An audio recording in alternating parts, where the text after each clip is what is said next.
ઘણી બધી એજન્સીઓ આજે નહીં, એટલે એઆઈએફસીડી બંધ આપ્યું છે 20 તારીખે ઓલ ઇન્ડિયા. એઆઈએફસીડી અમારી માતૃ સંસ્થા છે, જેનો અમારે વિરોધ નથી. અમારી માતૃ સંસ્થા દરેક કેમિસ્ટો માટે એમના વેપારના હિત માટે કામ કરતી રહી છે. સવાલ છે ફેડરેશન, અમારું ગુજરાત સ્ટેટ.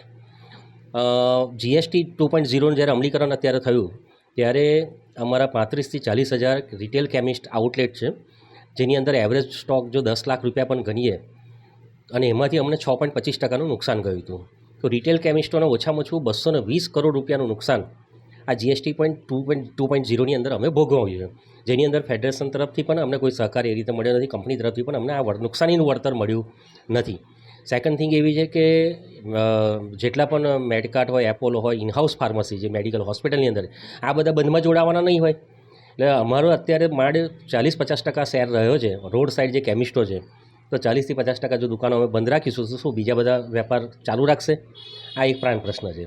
ત્રીજી વસ્તુ છે કે આ એસોસિએશન અમે જ વડોદરા એ ચેરિટી કમિશનર હેઠળ કચેરીમાં નોંધાયેલું ટ્રસ્ટ છે.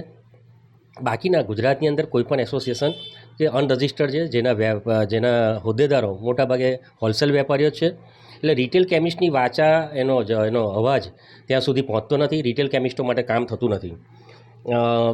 આ બંધ અગાઉ પણ 3 વખત આપણે આપી ચૂકેલા છે. આ ઓનલાઈન પ્લેટફોર્મ 2013થી કાર્યરત છે એવું મારી જાણકારીમાં છે, અને 2013થી આજે 26 છતાં પણ એ ઓનલાઈન પ્લેટફોર્મ પર દવાઓ વેચાય છે.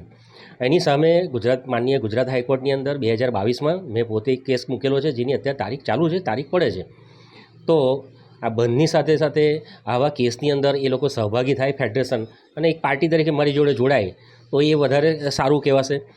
આ સિવાય જે અમારા રિટેલને લગતા ઘણા પ્રશ્નો છે, જો આ બધા પ્રશ્નોને આવરી લેતા હોય તો અમે એક દિવસ નહીં, અમે અઠવાડિયા માટે બંધ પણ આપવા માટે તૈયાર છે. પણ અમારા રિટેલના કેમિસ્ટને આવરી લેતા તમામ પ્રશ્નોનો નિકાલ થવો જોઈએ, અથવા એના પર કંઈક કાર્યવાહી થવી જોઈએ.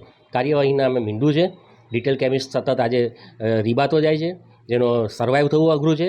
અને અત્યારે ગુજરાત રાજ્યમાં કેટલાય રિટેલ સ્ટોર અત્યારે નવા ખુલતા જાય છે, જેની સામે જૂના બંધ થતા ગયા છે.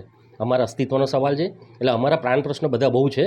માત્ર ઓનલાઈન પ્લેટફોર્મનો વિરોધ અથવા બંધ એ એકલો એ નથી. એટલે પ્રોપોગન્ડા નહીં પણ પ્રોજેક્શનમાં માનીએ છીએ, જેથી આવનારા સમયમાં અમે ઈચ્છીએ છીએ કે હવે પછી કોઈ પણ આવી એક્ટિવિટી થાય જેની અંદર આપણે રિટેલના બધા જ પ્રશ્નોને આવરી લે તો અમે એમનો સાથ આપવા પૂરેપૂરા તૈયાર છીએ. આપનો પરિચય? Chemist and druggist association Vadodara president Manish Patel. આવા જ વધુ સમાચારો જોવા માટે સબસ્ક્રાઇબ કરો અમારી યુટ્યુબ ચેનલને અને જોડાયેલા રહો ફેસબુક, ઇન્સ્ટાગ્રામ અને ટ્વિટર પર.